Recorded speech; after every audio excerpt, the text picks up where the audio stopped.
திமுக வேட்பாளர் பட்டியல் அவசரமாக வெளியிட்டாங்க. சில உட்கூத்து வேலைலாம் நடந்திருக்குன்னு சொல்கிறாங்க. அதை பற்றி கேபி சங்கருக்கு பெரிய கெட்ட பேர். இப்போ தமிழன் பிரச்சனைக்காரி, நாயகம் கவிக்காரி, அம்பத்தூரில் சாமுவேல் ஜோசப் காரி, அதே மாதிரி அண்ணா நகரில் கார்த்தி நல்லா வேலை செஞ்சு நல்லா பண்ணிருக்காங்க.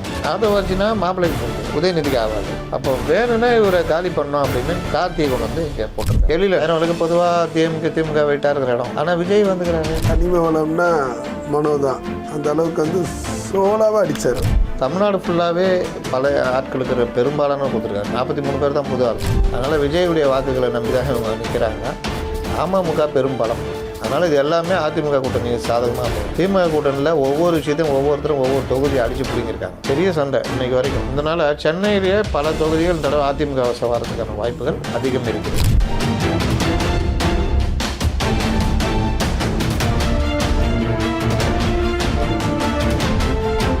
நம் தமிழ் நேயர்களுக்கு வணக்கம். இன்றைக்கு அரங்கத்துக்கு வந்திருப்பவர் மூத்த பத்திரிகையாளர் முத்தடிப்பு வந்திருக்கார். வணக்கம். வணக்கம். எல்லாம் எதிர்பார்த்த திமுக வேட்பாளர் பட்டியல் வந்து அவசரமாக வெளியிட்டாங்க. அதே போல் வந்து கூட்டணி கட்சிகள் கேட்ட அந்த தொகுதியும் ஓரளவுக்கு அவங்களுக்கு விருப்பம்படி கொடுத்தாச்சு. இதில் வந்து சென்னையில் வந்து அறிவிக்கப்பட்ட அந்த புதிய ஆட்கள் இல்லை வந்து தொகுதி மாதிரியான ஆட்களில் வந்து சில உட்கூத்து வேலைலாம் நடந்திருக்குன்னு சொல்கிறாங்களே, அதை பற்றி. ஃபஸ்ட்டு கேபி சங்கருக்கு பெரிய கெட்ட பேர். இது என்னடா பண்ணலான்னு பார்த்துட்டு இருந்தாங்க. கரெக்டாக மார்க்சிஸ்ட் கட்சி ஒரு தொகுதி வேணும் சென்னையிலன்னு கேட்டிருந்தப்போ அவங்கள திருவட்டூர் தள்ளி விட்டாங்க. கேபி சங்கர் காலி. நம்ம ஏற்கனவே எழும்பூரில் பரந்தாமனுக்கும் இவர் சேகர் பாபுக்கும் ஆகலை அப்படின்னு சொல்லிட்டு இருந்தோம். அதே மாதிரி நாயகம் கவி அவருக்கு இவருக்கு ஆகலைன்னு. Samuel Joseph Ambattur. இப்போ இவங்க எல்லாருமே பார்த்திங்கன்னா இவருக்கு ஆகாதனால இவரை தூக்குவாங்க. அதுலேயும் பரந்தாமனை வேணே தூக்கிறதுக்குன்னு செல்வ பெருந்தகை நிற்க வைக்க போகிறாங்க அப்படின்னாங்க. அப்புறம் காங்கிரஸ் விசாரிக்கும் பொழுது செல்வ பெருந்தகை ஸ்ரீபெரும்புத்தூரை விட்டுட்டாருன்னா ஏற்கனவே இவர்கள் கட்சியை கொண்டு போய் திமுகவில் விட்டதில் ராகுல் காந்தி கடுமையான கோபம். ஆமாம். இதில் இந்த தொகுதி அவங்க அப்பா சென்டிமெண்ட் தொகுதி தெரியும்ல ராகுலுக்கு. அதையும் விட்டுட்டா அதுக்கப்புறம் செல்வ பிறந்தைக்கு பெரிய சிக்கல் ஆகிடணுன்னா அவரே சொல்லி முடியாதுங்க சிக்கல்னோன்னா திடீர்னு தமிழன் பிரச்சனை ரெடி பண்ணிக்கிறாங்க. அவர் ஒரு ஸ்போக்ஸ் பர்சன் தானேங்க அவர். ஆமாம். எழும்பூரில் என்ன கட்சி வேலை பார்த்துருக்காரு, என்ன இது பண்ணிக்கிறாரு. ஒன்றுமே இல்லை. அப்போ தமிழன் பிரச்சனை காலி, தாயகம் கவி காலி, அங்கே ரவிச்சந்திரன் ஒருத்தர். ரவிச்சந்திரன். அம்பத்தூரில் சாமுவேல் ஜோசப் காலி. அதே மாதிரி வெற்றி அன்பழகன் வந்து அவருக்கு பிடிக்கவே இல்லை அவங்க ஆக்டிவிட்டி மற்ற விஷயம். பேராசிரியர் எங்கள் பெரியப்பா கரிப்பான்றாங்க. அவருடைய பேரனுக்கு கதியை பாருங்கள். லாஸ்ட்டில் அவர் ஏதோ ஒதுங்கி அந்த இடத்துல வேறு ஒரு இது போட்டுருக்காரு. இந்த மாதிரி விஷயம். அதே மாதிரி அண்ணா நகரில் கார்த்தி நல்லா வேலை செஞ்சு நல்லா பண்ணியிருக்காரு. இவங்களுக்கு என்னென்னா ஆதவ அர்ஜுனா வந்து தான் இவங்க ரொம்ப இது.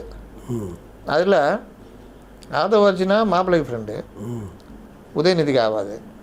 அப்போ வேணும்னா இவரை காலி பண்ணோம் அப்படின்னு கார்த்திகை கொண்டு வந்து இங்கே போட்டிருக்காங்க. அப்போ 2 பண முதலைகள் அங்கே மோத போகிறாங்க. அந்த மக்களுக்கு ஜாலி, வெளிவாக மக்களுக்கு. இங்கே வந்து சிற்றரசை போட்டிருக்காங்க. அண்ணாநகர் சமூக ரீதியாகவே சிற்றரசுக்கு சிக்கல், ஜெயிக்கிறது கஷ்டன்ற மாதிரி சொல்கிறாங்க. எழிலன் 1000 விளக்கில் பெருசாக ஒன்றும் ஒரு முதல்வர் கூடயே போய்கிட்டு முதல்வர் உடல்நிலையை பார்த்துக்கிட்டு முதல்வருடைய பர்சனல் டாக்டராகவே சுற்றி இருந்தார். இப்போ பார்த்தா 1000 விளக்கு பொதுவாக திமுக வெயிட்டாக இருக்கிற இடம். ஆனால் விஜய் வந்துக்கிறாரு. ஆமாம், அதுதானே பிரச்சனை.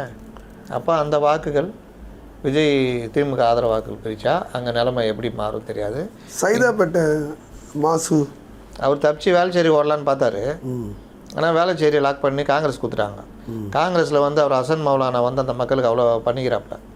அந்த மக்கள் சொல்லிட்டாங்க திமுக கொடுத்தாலும் தோக்கடிச்சிருவாங்க. அது ரொம்ப கெஞ்சி கூத்தாடி தான் வந்து அந்த தொகுதி வாங்கினா கேள்வி.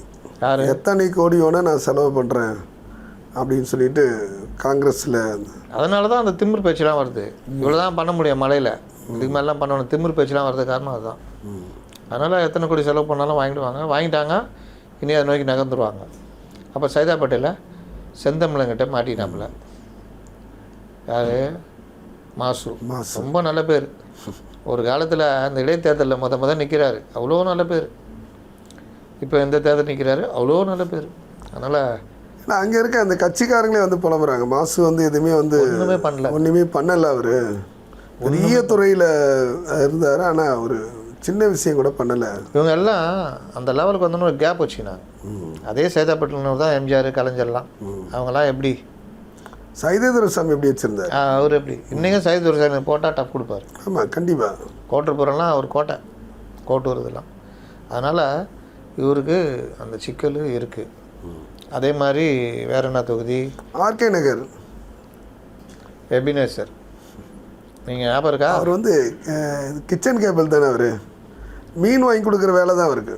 அவர் பிரபாகர் ராஜா, சேகர் பாபு, இந்த மாதிரி இவங்க எல்லாமே அந்த ஒரு இதுதான். அதனால தான் பிரபாகர் ராஜா அவ்வளோ தொகுதியில் பிரச்சனை, தனிப்பட்ட முறையில் அவர் பேரை கெடுத்துக்கிட்டார் அவர். ஆனால் அவர் மீண்டும் சீட்டு வாங்கியிருக்கார். கொளத்தூர் அவர் கஷ்டப்பட்டு வாங்கி நிற்கிறாருங்க. அவரை போயாங்க அவர் தாங்க கோஷ்டியே இல்லாத மனுஷன். மற்ற எல்லாம் கோஷ்டி வச்சுக்கிறாங்க பாருங்கள். சேகர் பாபு தனக்கு பிடிக்காத ஆளெலாம் காலி பண்ணிட்டார். ஆமாம், ஸ்டாலினுக்கு அந்த மாதிரி யாரும் கிடையாது. அவருக்கு யாருமே பிரச்சனை இல்லைங்க. அதனால் பாவம் அவர் எதாவது நிற்கிறாரு. இங்கே இவர் நிற்கிறாரு சேப்பாக்கம் திருவள்ளிக்கணில். இதில் என்னென்னா கொளத்தூரும் சரி, சேப்பாக்கம் திருவள்ளிக்கணும் சரி, ரெண்டு இடத்துலையுமே துறைமுகம், மூணுத்துலேயுமே தாவேக்கா ஓரளவுக்கு 20,000 25,000 ஓட்டு வாங்குற அளவுக்கு இருக்குதுன்னு சொல்கிறாங்க கெப்பாசிட்டி. பெரம்பூர்லேயும் விஜய் வந்தனால பொதுவான ஓட்டம் விட ஆரம்பிச்சிடும். ஆமாம், விஜய்க்கு வந்து அங்கே எப்படின்னா ஃபீல்டில் இருக்காங்க பண்ணிகிட்ருக்காப்புல. ரெண்டாவது வந்து என்னென்னா நேற்றைய வரைக்கும் வந்து பிரச்சாரத்துக்கு வருவார்னு சொல்லிட்டு அவளோட எதிர்பார்த்து கடைசியில் அதுக்கான ரத்தான காரணம் இன்றைக்கி அவர் தலைமைச் செயலகத்தில் வந்து தேர்தல் அதிகாரியை தலைமை தேர்தல் அதிகாரியை சந்தித்து தேர்தலில் சொல்லியிருப்பாங்க வாங்க உடனே ரெடி அப்படின்னு இருப்பாங்க. ஆப்பில் இப்படி பண்ணோம், இதெல்லாம் சொல்லவே இல்லை எனக்குன்னு. ஏன்பா செங்கோட்டையன் இதெல்லாம் என்ன தலைவரே, இதெல்லாம் அப்டேட் வச்சுன்னு. நான் அந்த காலத்து ஆள், என்கிட்ட செல்ஃபோனே இது கிடையாது. இதுதான் பிரச்சனை. உங்கள்கிட்ட இருக்கிற புது ஆளுங்கள்ட்ட தானே இதெல்லாம் பண்ணணும். அப்புறம் அந்த மாதிரி சொல்லி அனுப்பிச்சிருப்பாங்க அர்ச்சனா பட்நாயக்கு. முதல்ல முறையாக பண்ணுங்க, பர்மிஷன் கிடையாது. நீங்கள் எதுவுமே பண்ணாமல் கூட வச்சுரு ஆளுங்களை மாற்றுங்க முதல்ல அப்படின்னு இருப்பாங்க. சரி, மீண்டும் மாதவரம் சுதர்சனுக்கு சீட்டு கொடுத்துருக்காங்க. சுதர்சன் வந்து எப்போவுமே வெயிட்டான ஆளுங்க. மாவட்ட செயலாளரில் கொஞ்சம் இது அமைதியான ஆளு. மினிஸ்டர் அதே போல் வந்து அதிமுகவில் வந்து மாதவரம் மினிஸ்டர் வேண்டியதுங்க. அவர் மிஸ் ஆச்சுங்க. அவர் மாதவர் மூர்த்திக்கு வந்து டஃப்பான கேண்டிடேட் தான். அவங்க டஃப்பான. ஏன் வந்து சங்கரை வந்து இப்படி காலி பண்ணிட்டாங்க? ஏங்க தொகுதியில் நல்ல பேர் இருக்கணுங்க, அது ரொம்ப முக்கியம். இவருங்க கருணாநிதி, வேலு, பிரபாகர் ராஜா, இன்னும் 2-3 பேர் இருக்காங்க. இவங்களெல்லாம் தொகுதியில் ஒரு இதுவே கிடையாது. இவங்களாம் எபினேசரு, அசன் மௌலானா, இவங்களாம் சீட்டே கிடையாதுன்ற மாதிரி தான் இருந்தது. ஆனால் அதை மீறி தான் பல பேர் எங்கே ஆள பிடிக்குமோ வாங்கிட்டாங்க. சில பேர் தூக்கி விட்டாங்க. அங்கே ராஜேஷ் நல்லா ஒர்க் பண்ணிகிட்ருக்காப்புல. நான் 5 வருஷமாக எங்கே பார்த்தாலும் ராஜேஷ்னு இருக்கோம், மாவட்ட செயலாளர் வேறு. அதனால் பார்ப்போம், ராஜேஷுக்கு தான் சீட்டு கொடுப்பாங்கன்னு நினைக்கிறேன். டி நகர் சத்யாவுக்கு ஈஸியாக இருக்கும். ஏற்கனவே பாஜக இது சரி. இவங்களுக்கே ஒரு 4,000 ஓட்டு இருந்தது. ஆலந்தூரில் வெற்றி வாய்ப்பு இருக்குங்க. ஆலந்தூரும் இருக்குது, நல்லாயிருக்கும். அம்பத்தூர், மதுரை வயல்லையும் அந்த தடவை ஆளை மாற்றி விட்டாங்க. போன தடவை இன்னொரு தான் கொடுத்துருக்காங்களா? இல்லை, புது பத்மபிரியா கொடுக்குறாங்கன்னாங்க. இந்த தடவை இல்லை. அதாவது மாணவர், இளைஞர் இது எல்லாத்தையும் மறுபடியும் கவுத்திட்டு அதே பழைய ஆளுங்கள் தான். அப்படி புது ஆள் கொடுக்குறாங்கன்னா மந்திரி வீடு பிள்ளை அவங்களுக்கு மட்டும்தான், பெரிய இடத்து பிள்ளைகள் இந்த மாதிரி. சரி, இப்போது என்னென்னா கயல்வெளி செல்வராஜ் மேலே பெருசாக வந்து குற்றம் இல்லை. அவங்க வந்து இதை பண்ணிட்டாங்க அதை பண்ணிட்டாங்கன்னா ஒரு சைலண்ட்டான ஒரு அமைச்சர்னு சொல்லிட்டு வச்சுருந்தாங்க சூழ்நிலை. மனோ தங்கராஜ் வந்து அவரை பற்றி சொல்லவே தேவையில்லை. கனிம வளம்னா மனோ தான். அந்த அளவுக்கு வந்து சோலாவாக அடித்தார். 5 இயர்ஸில் வந்து அடித்து அவருக்கு சீட்டு இல்லைன்னு சொன்னால் கூட நியாயமாக. காந்திக்கும் சிஎமுக்கு இப்போ சமீபத்தில் கூட வந்து அவர் கூப்பிட்டு திட்டின எல்லாமே தெரியும். செக்ரட்டரியேட்டில் எல்லார் மத்தியில் அது பரபரப்பாக பேசினார். அவர் விழாக்கே வரலங்க. அவர் லேட்டாக வந்தார், அதுதான் திட்டினார். காந்திக்கு தெரிஞ்சு சரி, காந்திக்கு இல்லைன்னா அதில் விட்டாங்களா, பிள்ளை கொடுத்துட்டாங்கல்ல, அப்புறம் என்ன? பொன்முடி காலி பண்ணிட்டு பொன்முடி பையனு கொடுத்தாச்சு. அவ்வளோதான். துரைமுருகனுக்கு வந்து உடல்நல சரியில்லை, அவருக்கு தரத்துக்கான வாய்ப்புகள் கம்மி அப்படி தான் சொல்லிட்டு இருந்தாங்க. ஆனால் அவரும் நிற்கிறார், களத்தில் இருக்கார். கட்சியுடைய பொதுச் செயலாளர் அசிங்கமாக போயிடும் அப்படின்ட்டு. இன்னொன்று அவர் எப்படி அழுவார் தெரியும்ல, தம்பி தம்பின்னுவார். அண்ணன் சிவாஜி கணேசனே நாங்கள் பார்த்துட்டேண்ணே, உன்னை ஒரு சிவாஜி தான் நான் நாட்டில் இருக்கணும், நான் கொடுத்துட்றேன் போனேன் அப்படின்ட்டு போனேன். சரி, திமுக அப்படி வந்து இதனுடைய கடைசியாக இப்போ ஏதோ ரொம்ப இதுவாக பேசினாராம் உருக்கமாக. தம்பி நான் வந்து இப்படியே சொல்லிடுறாரு கடைசி காலம், தம்பி என்னை வந்து இது பண்ணுறாதீங்க. நம்ம கூட பேசியிருக்கோம் நினைக்கிறேன். அப்போல அட்மிட் ஆனப்போ இவர் போய் பார்க்கல, அப்போ கரெக்ட் கையை பிடிச்சிட்டு அழுதாரு, அண்ணன் நீ அதெல்லாம் கவலைப்படாதீங்க முதல்ல சரியாயிவாங்க அப்படின்னு சொல்லிட்டு வந்தாருன்னு சொன்னோம்ல. கண்டிப்பாக கண்டிப்பாக அதுதான். சரி, இப்போ திமுகவுடைய வேட்பாளர் அதிமுகவுடைய வேட்பாளர் எது வந்து பலமான அணியாக நீங்கள் பார்க்குறீங்க? எனக்கு நான் ஆரம்பத்துலேருந்தே சொல்கிற விஷயம், ஓவரால் தமிழ்நாட்டில் விஜய் வாங்குகிற வாக்குகள், அவர் வாக்குகள் வாங்குவார், ஜெயிப்பது கஷ்டம்னு சொன்னேன். அந்த மாதிரி பிரிக்கிற வாக்குகள் பெரும்பாலும் திமுகவுடைய கோர் ஓட்டு. அதனால் வேட்பாளர்களும் இந்த தடவை ரொம்ப பார்த்து போட்டிருக்காரு. அவர் சென்னையை இவர்கள் அறிவித்த பிறகு வேட்பாளர் அறிவிக்கலான் இருக்கிறார். அப்போ கடைசி நேரம் மாறுதல் கூட சென்னையில் நடக்க வாய்ப்பு. அதிமுக பொறுத்த வரைக்கும் இப்போ 1000 அவளுக்கு வளர்மதின்னு சொல்கிறாங்க, திடீர்னு பார்த்தா கௌதமின்றாங்க. அங்கே ஏற்கனவே சுனில்னு ஒருத்தர், டாக்டர் சுனில்னு ஒருத்தர். அதனால் யாருக்கு எங்கே கௌதமி வந்து குளத்தூர் தான் பேசிட்டு இருந்தாங்க. அதான் சொல்கிறேன், குளத்தூர் பாலகங்கா சொல்லுங்கிறாங்க. அதனால் இவர் என்ன பண்ணுறாரு, அதே வேட்பாளரா இல்லை வேறு வேட்பாளரான்னு முடிவு பண்ணி பண்ணுறாரு. அப்படி பார்க்கும்போது உங்களுக்கு தமிழ்நாடு ஃபுல்லாகவே பல ஆட்களுக்கு பெரும்பாலான கொடுத்துருக்காரு. 43 பேர் தான் புது ஆளுங்க. பெண்களுக்கும் நல்ல ஒரு இது கொடுத்துருக்காரு. அப்போ இந்த மாதிரி விஷயங்கள்லாம் ஒரு பார்ட்டுனா உங்களுக்கு செல்வாக்கான வேட்பாளர்கள் மீண்டும் ஜெயிக்கிறதுக்கான வாய்ப்புகள் அதிகமாக இருக்குது. பழைய அமைச்சரில் 3 பேர் கொடுக்கல, சேவு ராமச்சந்திரன், விஜயலட்சுமி, சரோஜா. அதுக்கு பதிலாக சில விஷயங்கள்லாம் மாறுதல் பண்ணியிருக்காரு. அதனால் விஜயுடைய வாக்குகளை நம்பி தான் இவங்க நிற்கிறாங்க. அமமுக பெரும் பலம் இவர் வந்தது, அது பல இடங்களில் உங்களுக்கு சாய்ச்சி கொடுக்கும். ப்ளஸ் கூட்டணியும் ஜெயிக்கிற மாதிரி தான் சீட்டு ஒதுக்கி கொடுத்துருக்காங்க. அதனால் இது எல்லாமே அதிமுக கூட்டணி சாதகமாக அமையும். திமுக கூட்டணியில் ஒவ்வொரு விஷயத்தையும் ஒவ்வொருத்தரும் ஒவ்வொரு தொகுதியை அடித்து பிடிங்கிருக்காங்க. பெரிய சண்டை இன்னைக்கு வரைக்கும் காலைல வரைக்கும் சண்டை. சிபிஎம் கேட்ட தொகுதியை காங்கிரஸ் தரமாட்டேன்னு சொல்லிச்சு, காங்கிரஸ் சிபிஎம் தொகுதியை கேட்டதுச்சு. இந்த மாதிரி பல இது சண்டைலாம் முடிச்சு தான் ஒரு வழியாக முடிச்சிருக்காங்க. எல்லாரையும் சமாதானம் பண்ணி. அதனால் சமாதானம் அங்கே பண்ணிட்டீங்க. இப்போ ஜோலார்பேட்டையில் எடுத்துக்கிட்டிங்கன்னா மாவட்ட செயலாளர் ஓரம் கட்டிட்டு ஒரு அம்மா கொடுத்துருக்காங்க. அங்கே மாவட்ட செயலாளர் மனசு எப்படி இருக்கும்?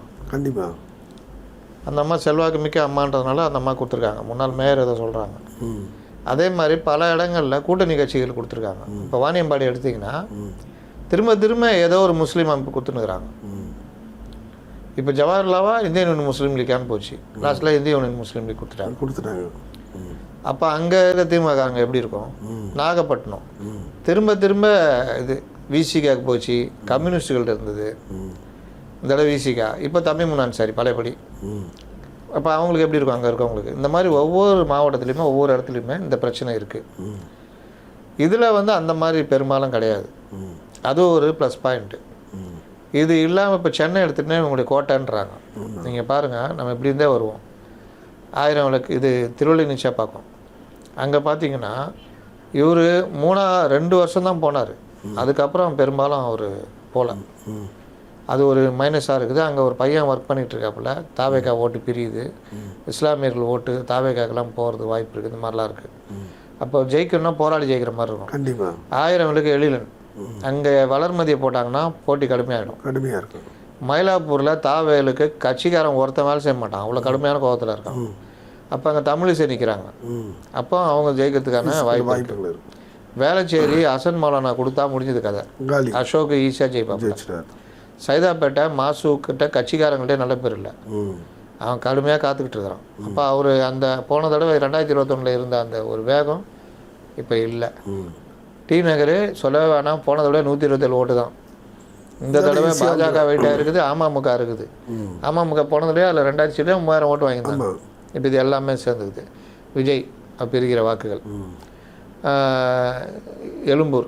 எழும்பூரில் இஸ்லாமியர்கள் அதிகம், பட்டியலின மக்கள் அதிகம்.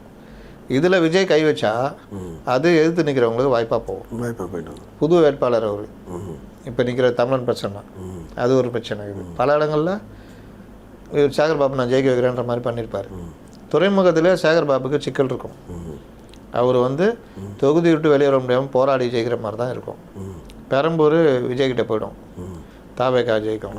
வில்லிவாக்கம் கடுமையாக இருக்கும், 2 பேருக்கும் போட்டி. 3வது அதிமுக நின்னா கூட அது எப்படி இருக்கும்னு தெரியாது. இதனால் சென்னையிலேயே பல தொகுதிகள் இந்த தடவை அதிமுக வசம் வரதுக்கான வாய்ப்புகள் அதிகம் இருக்கிறது. கோட்டை விட்டாங்களா? கோட்டையில் ஓட்ட விழுது. அப்புறம் இன்னொரு கடைசியாக ஒரு கொஸ்டின், அதாவது வந்து பாஜக வந்து 27 சீட்டு தான் வந்து வெளியில் சொல்லியிருக்காங்க. ஆனால் பாஜகவுடைய எண்ணிக்கைன்னு பார்த்துன்னு வச்சுக்க, இப்போ ஜி.கே. வாசன் வந்து 5 தொகுதி நிற்கிறாரு தாமரை சின்னத்தில், ஏசி சண்முகம் நிற்கிறாரு. எண்ணிக்கை பார்த்தா இது ஒரு மறைமுகமான ஒரு புகுத்தல் தான் அப்படி எல்லாமே பேசுகிறோம். ஜி.கே. வாசன் 5 தொகுதியிலையும் போராடணும், 5 அமைச்சர். ஆமாம், அதனால் அது ஒரு பார்ட் வச்சுங்களேன். அவங்கள பொறுத்த வரைக்கும் கூட்டணி ஸ்ட்ராங் பண்ணிட்டாங்க. ஏடிஎம்கே 169, மீதியே பிரித்து கொடுக்குறாரு. நீங்கள் பிரிச்சுங்க அப்படின்னு பிரித்து கொடுக்குறாரு. அதனால அது எல்லாம் தாமரையில் நிற்கலாம், இல்லை ரெட்டையில் நிற்கலாம், அப்படி தான் வரும். பாஜகவுக்கு பிரித்து கொடுத்த 27 சீட்டில் 10-12 சீட்டு வரத்துக்கு வாய்ப்பு இருக்குது. மீதிலாம் அவங்க போராடணும், பண்ணணும். ஆனால் அமமுக பாமகவுக்கு கொஞ்சம் மேஜர் அந்த பர்சன்டேஜ் இருக்குது, ஒரு 60-70% மேலே. சரி, அதாவது வந்து பாமக நீங்கள் சொன்ன பிறகு 2 பேர் வந்து அதை பிரிக்கிறாங்க. ஒன்று என்னென்னா இவங்க அந்த குருவுடைய பொண்ணு, அதான் குரு அந்த அமைப்பு. இன்னொன்று பார்த்தீங்கன்னா ராமதாஸ் ஐயா அவருடைய இந்த 2 குரூப்பு 2மே வந்து பிரிக்கக்கூடிய சூழ்நிலை அவங்களுக்கு ஓட்டு வங்கி கம்மியாகிறதுக்கு வாய்ப்பு. குருவுடைய அமைப்புலாம் ஒரு மேட்டரே கிடையாது, சின்னம் தாங்க மேட்ரு. வன்னி ஏறினா மாம்பழம், ஐயாவுடைய சின்னம் அப்படின்னா மாம்பழம் தான்.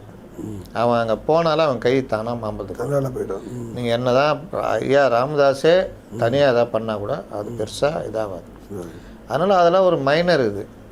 அதே மாதிரி இப்போ இவங்க சசிகலா சொல்கிறாங்க, தென் மாவட்டங்களில் டெல்டாவில் அவங்க ஆளுங்க பண்ணுவாங்க, சில இடங்களில் நடக்கும். ஆனால் பெரும்பாலும் அந்த வேட்பாளர்களே இவங்க கைப்பற்றுகிற இதெல்லாம் நடக்கும். அப்படியே இப்போ பிரிக்கிறாங்க வச்சுக்கோங்க. இப்போ ஒரத்தநாட்டில் வைத்தியலிங்கம் இவங்க ஓட்டு பிரிக்கிறாங்கன்னா அது அவருக்கும் பாதிப்பு தானே வரும். கண்டிப்பாக அந்த மாதிரி பல இடங்கள்ல நிச்சயமாக நம்ம பொறுத்திருந்து பார்ப்போம் சார். யார் யார் இது கரை சேர்வார்கள், யார் கோட்டை விடுவார்கள், கோட்டையில் ஓட்ட போடுவார்கள் அப்படி நான் பொறுத்திருந்து பார்ப்போம். நன்றி சார்.